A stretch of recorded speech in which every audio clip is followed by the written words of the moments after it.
Karen is the first one. When the drugs begin to wear off, she finds herself bound to an upright metal bed frame. Her eyes dart around the room and she tries desperately to understand what is happening. She might remember the club and possibly the long drive in the van, but likely little else will come to mind. As she begins to understand her situation, the gag in her mouth prevents her from screaming. Most of her clothes have been removed, but just enough remain so that she can feel the increased sense of vulnerability when they are inevitably removed. She starts to focus on the small, dank room with the damp, cold brick walls. Workers' lights are set up around the room, and all are focused on her, except for one that is set on an empty table. Then she notices the 3 cameras that are pointed at her, and finally on the computer that they all seem to be connected to. Once she focuses, she can see the streaming interface with her video feed and read some of the comments that people are typing into the chat window.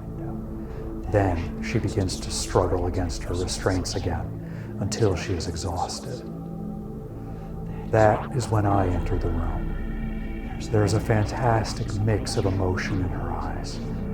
I suspect that she has never seen anyone quite as good-looking in person as I am, and I am certain she has never seen anyone as wealthy. Perhaps she recognizes me from paparazzi photos a few years ago when I was dating that actress, or from press releases when I inherited my father's businesses. But even if she does recognize me, it will not matter. There will be no repercussions.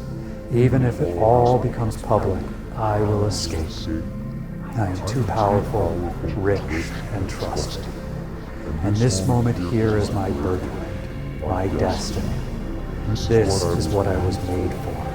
And here I am free. Mine will be the last breath she feels on her face, the last teeth she feels on her skin.